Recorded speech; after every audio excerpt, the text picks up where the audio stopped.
Hello, everyone. I'm Robert Hawkins. I'm the Executive Director for the Near Southwest Preparedness Alliance. We are the healthcare coalition for the Southwest region of the Commonwealth of Virginia, and we work with our healthcare facilities and our community partners for disaster preparedness, response coordination, recovery, and mitigation resources. We work with our hospitals, healthcare facilities, and first responders throughout Southwest Virginia, many of whom are represented with us today, to ensure that our region's healthcare providers are prepared and ready for anything. Typically, we manage this process and coordinate and collaborate behind the scenes, but with the current healthcare landscape, we've decided to take an unprecedented step and joining together as partners to ask for the public's help in our response to COVID-19 on the front lines.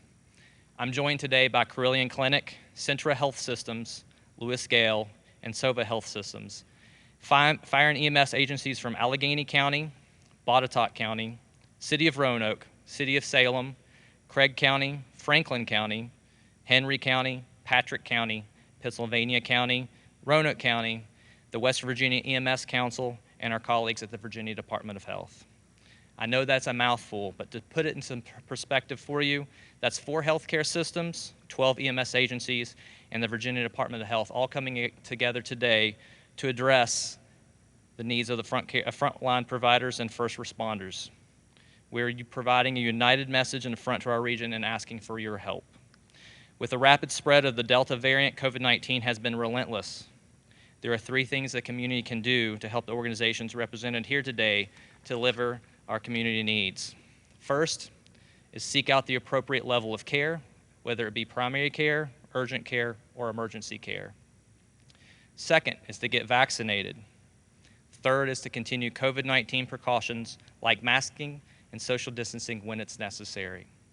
To talk more about this, I'm joined by several speakers, including Dr. Patrice Weiss, Executive Vice President and Chief Medical Officer for Carillion, Dr. Carnell Cooper, Chief Medical Officer for Lewis Gale, Chief John Perlman with the City of Salem Fire and EMS, who's representing his regional EMS peers, and Dr. Cynthia Morrow, Health Director for the Roanoke City and Allegheny Health Districts. Following remarks today, we will have a few minutes for questions from the media. At this time, I'd like to ask Dr. Weiss to come up and speak.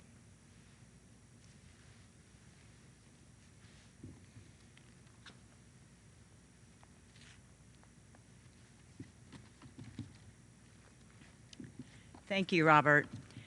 As you pointed out, the organizations represented here today make up our region's collective healthcare community.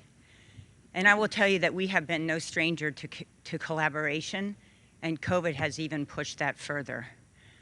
I also want to give a heartfelt thanks to our first-line responders, all of EMS who's represented here today, and the other folks that you represent. Thank you. Know how much all of us appreciate the work that you do 24/7 and seeing our patients first. While we're not new to collaboration, what is new to us, however, is the current sense of urgency. There's an urgency in enlisting our community's help to ensure that first responders and healthcare providers can deliver the best care to those who need it. All of our teams are working nonstop to be able to provide care to those who need it and to our communities. We are working yet through another COVID pandemic, continuing to provide life-saving services to not only COVID patients, but to all of our patients. Many patients have delayed care over the last 19 months because of COVID. They now too are in need of services. Speaking on behalf of Carillion, we are a referral hospital which receives referrals from more than 60 other hospitals.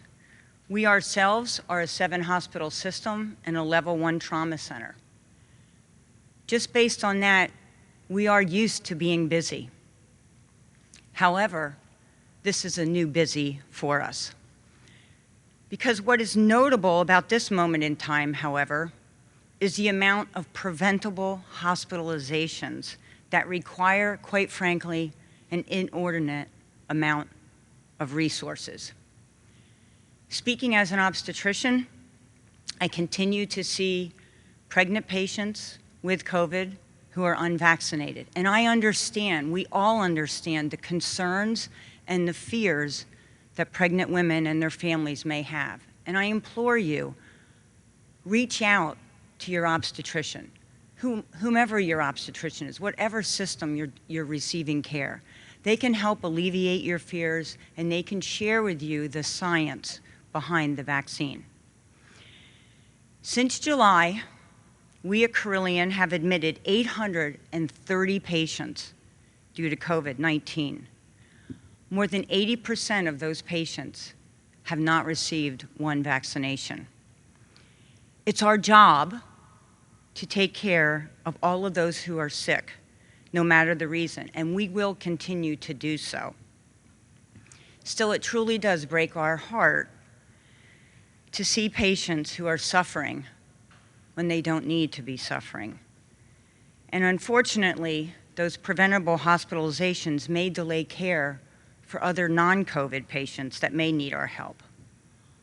All of us in our regional health systems are here today to face that challenge, and we're all facing that same challenge. Over the past month, hospitals throughout our region have seen a significant volume of patients. It doesn't matter which emergency department it is.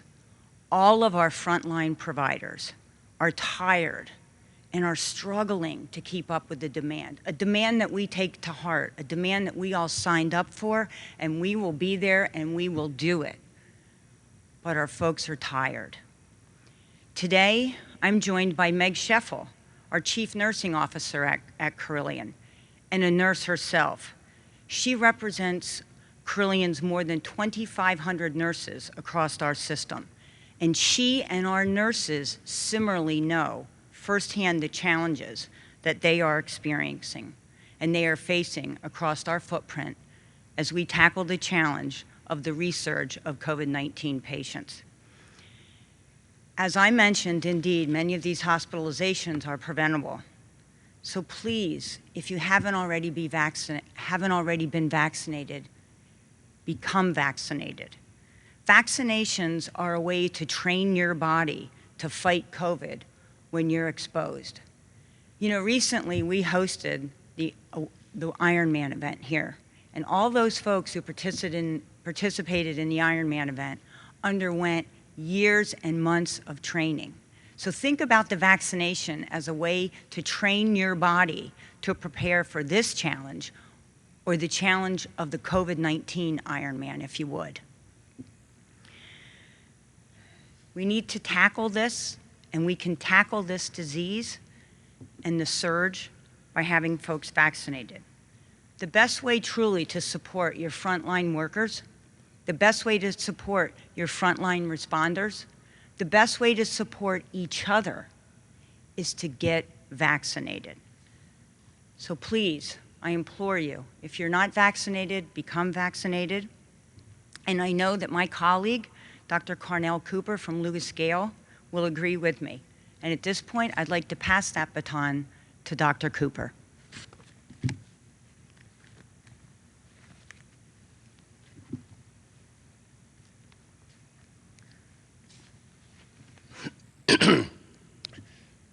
Good morning, and thank you, Dr. Weiss. I'd like to emphasize one of Dr. Weiss's last points, and that is the impact of this surge on healthcare providers and first responders. Throughout this pandemic, the healthcare providers and first responders have worked in partnership to provide the absolute best care possible in what has been a very challenging situation. We have responded to changes that have occurred sometimes monthly, sometimes weekly, sometimes by the hour. And through it out, we have provided the absolute best care possible. Never has the partnership between healthcare workers and our first responders been more important as we've worked to take care of our patients as well as ourselves. But we are all growing weary. I am a trauma surgeon, and I have worked with our staff to watch the challenges that occur when a provider has to give an iPhone to a patient and have them say goodbye to their family. It is challenging to hear as a patient takes their last breaths, their regrets about not taking the vaccine. It is our calling and our privilege to care for patients during these very challenging times. But it's also our duty and our responsibility to emphasize the tools that are available to take care of our community. And the most important tool that we have in this pandemic is the vaccine. I've been vaccinated, many of my peers have been vaccinated, and millions of our citizens across Virginia have also been vaccinated. We are asking for you to help support our individuals who are fighting this pandemic by getting your vaccine. The other thing I'd like to emphasize is the importance of seeking the right level of care. Again, as you have noted across the country, examples of areas where they've started to have to ration care because of the collaboration between, again, our healthcare workers and our first responders. We have not had that situation here in Southwest Virginia. But in order to make sure that we continue to be able to get the best care possible, we have to be cognizant and emphasize using the appropriate level of care. If you have a non-life-threatening injury or illness, it's important that you seek care in an urgent care area or with your primary care physician. Certainly you should call 911 or the emergency services if you have a life-threatening injury, but it's important that we continue to, again, use the appropriate level of care so that we do not get in situations where our community does not have the availability of the care they need. We will get through this. We will be stronger and learn and be more knowledgeable at the end of it. We ask your support in getting your vaccine and in masking and doing all the other things to protect ourselves as we walk through this. Thank you very much. I'd like to turn the mic over to Chief Perlman.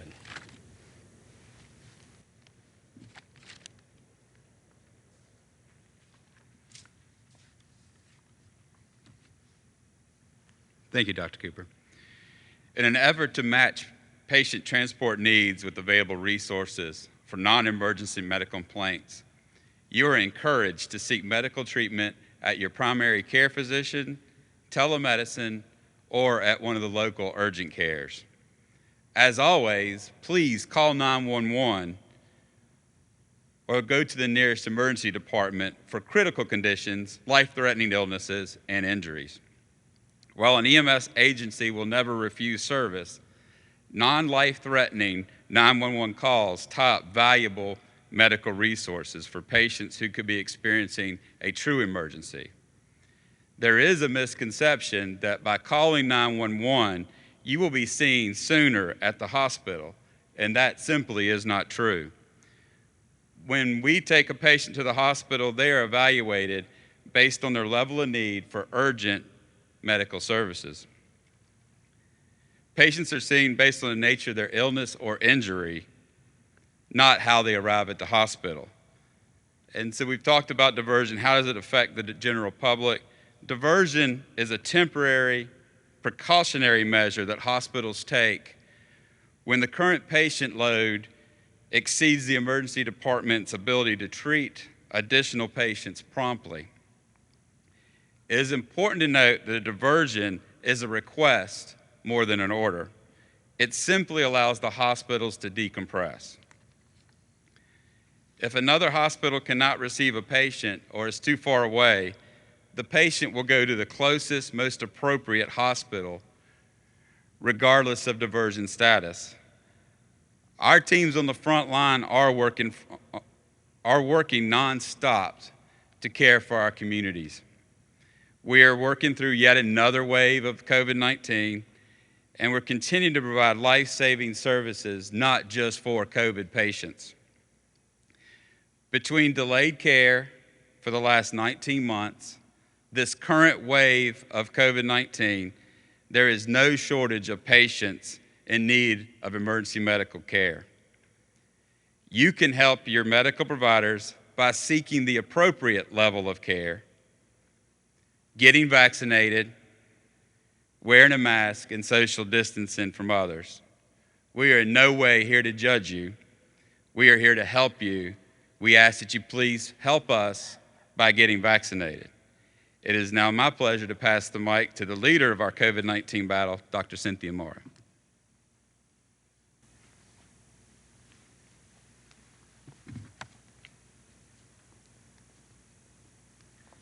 Thank you so much. We're here today together to show unity in our efforts to protect our community. We really need your help. Please get vaccinated if you haven't already done so. While no vaccine is 100% effective, we know this vaccine is safe and it works. Right now, people who are unvaccinated are 16 times more likely to get COVID than people who are vaccinated.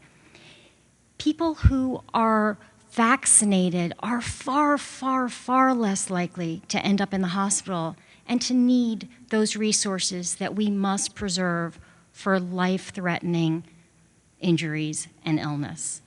It is so important for you to talk to people who have been vaccinated. If you have any questions, talk to your primary care provider, talk to someone who's gotten vaccinated who you trust, and make sure that all of your questions have been answered. We are here for you, we are here with you, and we will do whatever we can to help you through this. If you are interested in getting a vaccine, you can go to vaccines.gov to find the nearest vaccine for you. One thing that we haven't shared yet is that it is also critically important that we ensure that people who are exposed to COVID or who are experiencing COVID symptoms get tested. And what we've heard is that some of our urgent care centers, some of our emergency departments are being inundated by people for testing. We have plenty of places for people to get tested.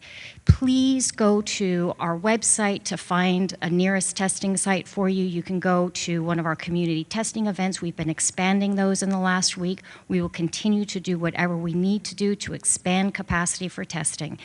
Please consider going to your pharmacy or talk to your primary care provider. But please do not go to the urgent care centers or emergency departments for testing. We need to preserve those sites for the people who need urgent care. If you have any questions about going to getting tested, please again go to the VDH website or you can call 1-877-VACCIN-Virginia. Finally, it's just really important for us, we're here together to show a united front. Let us work together to protect our first responders, our nurses, our physicians, our entire healthcare teams. When we protect those who care for us in our greatest time of need, we protect ourselves, we protect our loved ones. So please, consider getting vaccinated if you are not yet vaccinated. Continue to wear your mask and social distance when you're inside, and make sure that you use the appropriate level of care to preserve our most important resources in our most important time of need for those who really need it. So thank you so much. We'll take any questions now. Really appreciate this.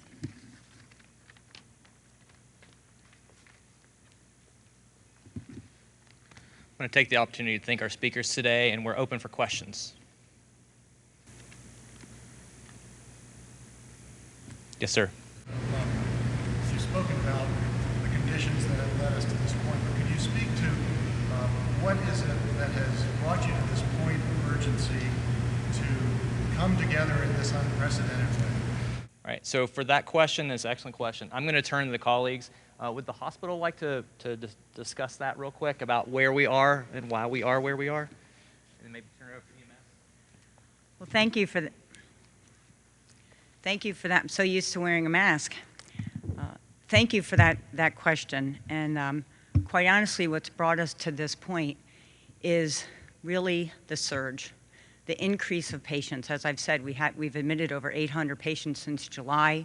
Presently today at Carilion, we have across our whole system 140 patients who are admitted with COVID. Now that's a snapshot in time. That can change. It can go up and down. But we're also seeing that these are patients with a higher acuity care. They're sicker, they're younger, and their length of stay is longer. So when you see us all coming together here today, it really is, we're all feeling it. This is not just one hospital system that's feeling it. It really is another surge, but to us in healthcare, it's a different surge than it was before. We also have a very tired workforce. We are really calling on our first line responders in EMS. So it's the surge, it's the resources, and quite frankly, we know that we have a great tool to combat this and to fight it, and that is vaccination. So that's really our message today. Please get vaccinated.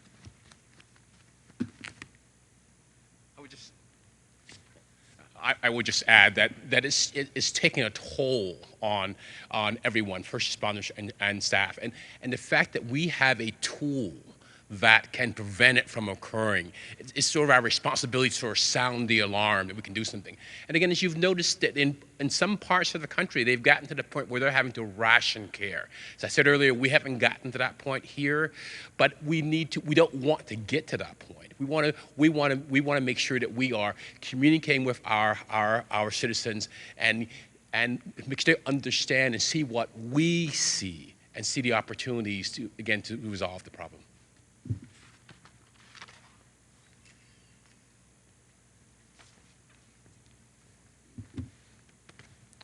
Thank you for that question. Any other questions? All right, so we're going to go ahead and adjourn. We'll be available to also answer questions. We appreciate you coming out today and helping us spread this message of unity.